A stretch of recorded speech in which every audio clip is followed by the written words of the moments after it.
To fly to the moon, NASA had to solve 10,000 problems, and they didn't know what the second 5,000 of those problems were until they started to tackle the first 10,000, the first 5,000. They created a culture of what I think of as innovation on a deadline. Flying to the moon required innovation on a deadline. NASA developed an ethic of being very open-minded about where it was going to find solutions to its problems, and this turned out to be very effective. That lunar rover, the moon dune buggy, I'll tell you a little bit about that in a minute, that was the work of General Motors. General Motors designed and engineered the moon car.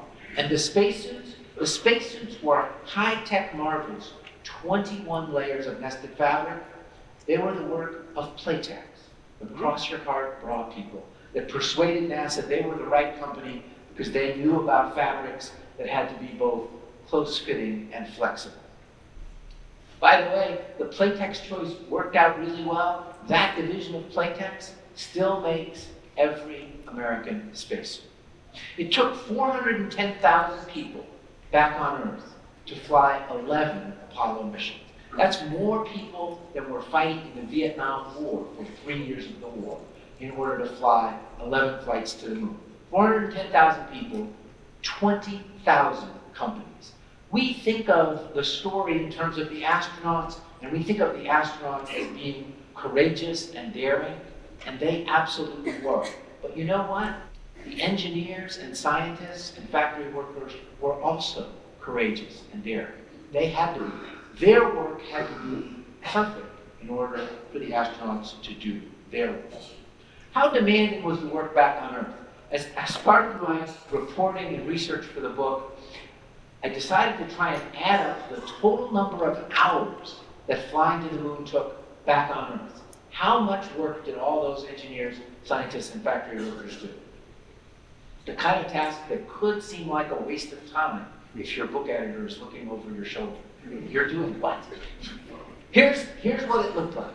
We flew, the 11 Apollo missions involved 2,500 hours of space flight.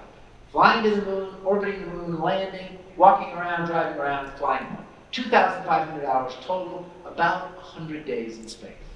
For every hour of space flight, 1 million hours of work was done back on Earth.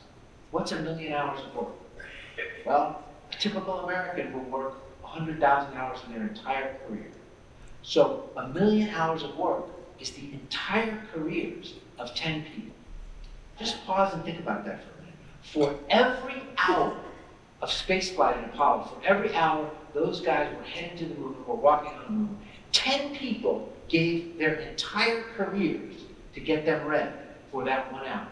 And when the second hour came along, 10 new people had given their entire careers of work to get them ready for that second hour. Each of the 410,000 people, of course, was an individual, and individuals turned out to have a huge impact on the course of what it took to get to the moon. Many of them were asked to do things that had never been done before. That's what the lunar module looked like while it was being worked on in a clean room. One of those people is this guy front and center. It's the only public picture of him. The guy in the white shirt and the tie and the headset is a guy named Tom Kelly.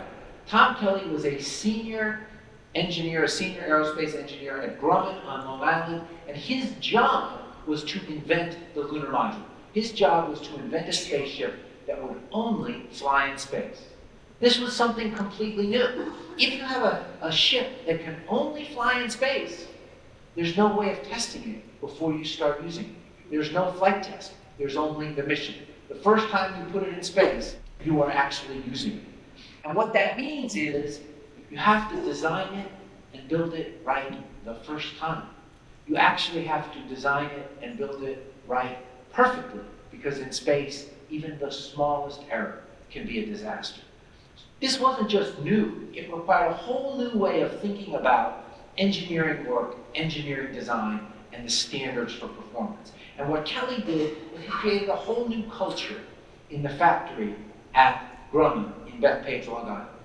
His philosophy was there are no random anomalies. There are no small failures. Just the opposite. As we're building this aircraft and testing every element of it, Every single failure is a gift. Every single failure was investigated until the cause could be tracked down and fixed. Because a failure in Bethpage, Long Island, was the gift that potentially prevented disaster between the Earth and the Moon.